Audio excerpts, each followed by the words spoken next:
Before this video starts, if you enjoy this video, there are many more like it already on the channel, with many more like it to come in the future, so subscribe. I'm trying to hit 100,000 subscribers by the end of the year, so I would really appreciate it. I upload 6 days a week on this channel, so if you're looking for some consistent basketball talk, this is the place for it. Also, drop a like on this video. It only takes 1 second, and it makes a massive difference. Also, real quick, before we get into the topic of this video, I posted a commentary of the first movie of the Star Wars prequels over on my film channel.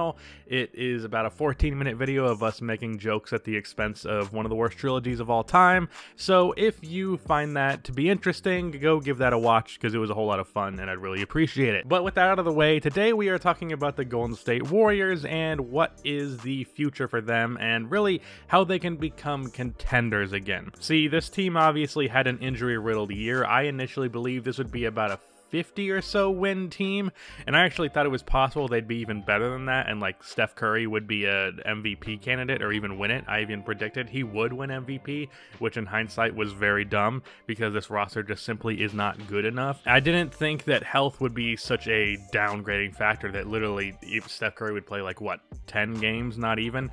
So the Warriors, not good at the moment, but with everyone coming back from injury in the following season with Curry and Klay Thompson and Draymond Green, well, there is reason to believe that they can once again become contenders. Because while yes, losing Kevin Durant is obviously a massive blow, this was a team that won a championship before Kevin Durant was on the roster and won 73 games before Kevin Durant was on the roster, and I don't think anyone on this team, besides for really Draymond Green, has gotten notably worse, so it's definitely theoretically possible that this can be a team that wins and can at least contends for a championship once again. Now the question is, how do they get to that point? Because as of right now, this roster really is not all that. So let's actually take a look at this roster outside of Curry and Klay, because we understand how good Curry and Klay Thompson are. We really do not need to go over that. I mean, Curry is possibly one of the 5 greatest offensive players of all time, and Klay Thompson to me is the 2nd greatest shooter of all time, so there's that. But outside of that, this roster now has Andrew Wiggins on it. Now I'm going to talk about some small forwards because I do not believe that Andrew Wiggins is the solution for that area that Golden State has struggled with since Kevin Durant and before him.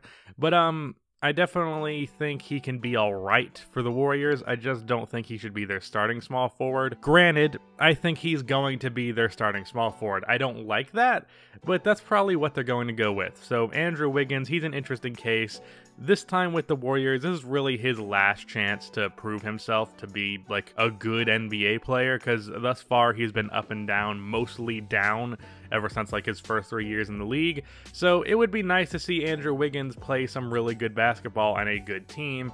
I just don't know if he really has the capacity to do that. But outside of that, for the rest of players on this roster, there is of course Eric Paschall, who had a fantastic rookie year. Now, my thing with him is I don't really know where he fits on this roster after his rookie season. He averaged 14 points and 4 rebounds a game as a second-round pick, shot 50% from the field, but he's not a good three-point shooter whatsoever. He shot 29% on 2.2 attempts, and this is a 60-game sample size. He's a 77% free throw shooter, so it's not like it's out of the realm of possibility for him to be a decent shooter, but as of right now, that's not what he is. And he's not really a playmaker.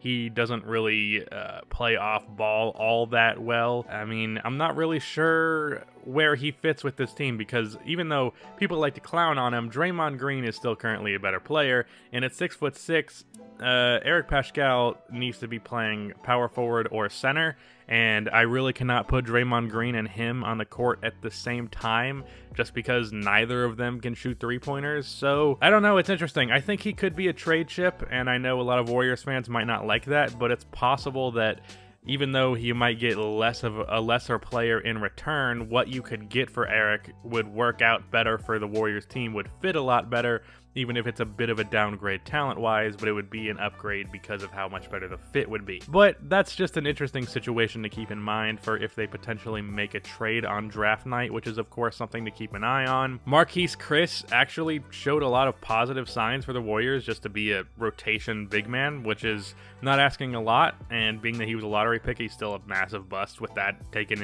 into consideration. But he seems like he can be a capable enough, just grab rebounds, roll to the rim, finish layups and dunks.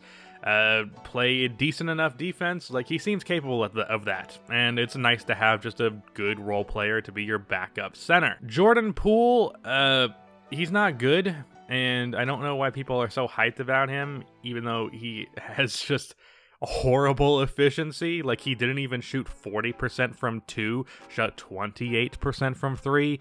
He's just not good, so I don't view him as anything to be excited about whatsoever. Omari Spellman is a decent stretch big that you could play like 15 minutes a game. That's about it. I mean, it's not a horrible player to have, but he's nothing special. Kevon Looney is coming back from injury. He's a pretty good center. And that's pretty much it with this roster, which is pretty sad when you think about it. Now, the thing is about that is that the Warriors, with Paschall, with their pick this year, and the Minnesota pick that they got in return for D'Angelo Russell, and of course taking on Andrew Wiggins, they could put together a pretty damn nice trade package to land a really good player. Now, the question is, what kind of player would they target, who would be available, and what players should they actually be going for? Well, as I said, I have expressed my doubts in Andrew Wiggins, and I actually think he could be part of a trade chip as well, just because of his contract. If we are, say, trading for a star player that has a bigger contract, you can pair him with Wiggins, you can pair the deal with Wiggins, and the contracts work out. Now, I've been looking around at some names for potential trades, and I'm not really seeing them in terms of the small forward department.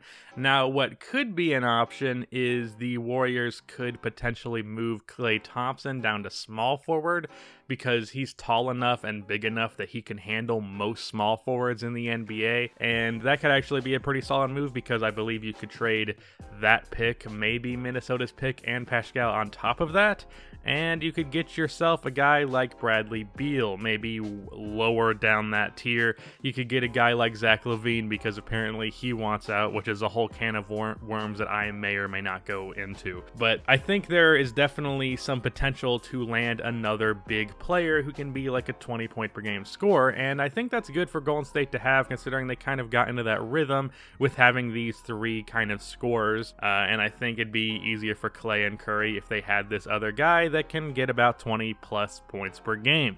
And I think Zach LaVine, Bradley Beal, they can be in that category. Now, outside of that, I think this team just needs to sign a bunch of role players, and I do have it in the thumbnail who they should draft, so I guess I should talk about that in the possibility that they don't make a trade. Again, in their position, I would make a big trade, but there's a very high likelihood they just draft somebody and see where they go for there. And the question with that really is, who do they draft? Obviously, that's what's in the thumbnail. And it's an interesting question because you want to get a guy who would fit with a contending team, but you also want to get a guy with high potential, but you don't want that potential to be something that's at a detriment to your team as you're trying to develop him, because he's just not simply good right now, or he just doesn't simply fit right now. So it's an interesting question. Like Anthony Edwards, he is the guy who I would take number one. And again, this is me, the guy that doesn't really know a whole lot about drafting stuff, just because I tend to miss on my draft predictions. So take whatever I'm saying with a grain of salt. But I take Anthony Edwards number one, but I don't know if the Warriors had the number one pick, if that's who they should take, because he seems iffy as a three-point shooter. He seems like a guy who wants to shoot the ball quite a bit, and I don't know that that necessarily fits. And then outside of that, there's obviously LaMelo Ball. I don't know that there should be a ball handler at the level of LaMelo Ball on the Warriors. Like, I think Curry should be the primary ball handler and there should be a secondary one, but I don't think LaMelo should be a secondary ball handler if he's not really a reliable three-point shooter. James Wiseman is a prospect that all of my draft friends, all the people that I talk to about the draft, seem to think is just massively overrated, but at the bare minimum, or maybe the maximum, I don't know. There's a whole lot of speculation on him. People seem to think he can be like a Clint Capella type of player, and that would certainly be a good player for the Warriors to have. So, I mean, it's not the worst thing in the world. It really just depends on how much they want to value fit over getting a prospect. Now, if they are drafting this prospect with full intentions to trade them, then obviously you take the best and most valuable player available. But if you're in a position where you want to be a contender and you want to draft a young guy that has potential, but you don't want that young potential player to hinder what you're doing right now, then I honestly think James Wiseman might be the choice. There's also Obi Toppin, who's like a big prospect, and Killian Hayes. I don't know much about those two, although what I do know about Killian Hayes, it seems like he'd be a better option than LaMelo Ball, just simply because he seems better as a more reliable, consistent shooter and as a secondary ball handler. So that's also there as well. But like I said, I would trade these assets. I would trade Paschall, those two very valuable first-round picks, and try to get a guy like Bradley Beal. Now, that trade might not be available, and they just got to take the best prospect available or the best fit available. I don't know for sure on that one. And then for free agency, I think I cut myself off from what I was going to say about that. I mean, it's the bog standard, like, you should sign a bunch of 3-and-D players. I know it's a meme on this channel at this point, but, like, I would love for the Warriors to sign Jeremy Grant. Like, I don't think anything would make me happier than seeing Jeremy Grant playing for the Warriors, because I love Curry and Clay, and I haven't been able to enjoy that team because of Kevin Durant the past couple of years. But if you put Jeremy Grant, who's like my 5th favorite player in the league, on that team, I'd be very happy with that. Otto Porter Jr. is going to take his player option. Gordon Hayward doesn't really help them, even if he wasn't going to take his player option.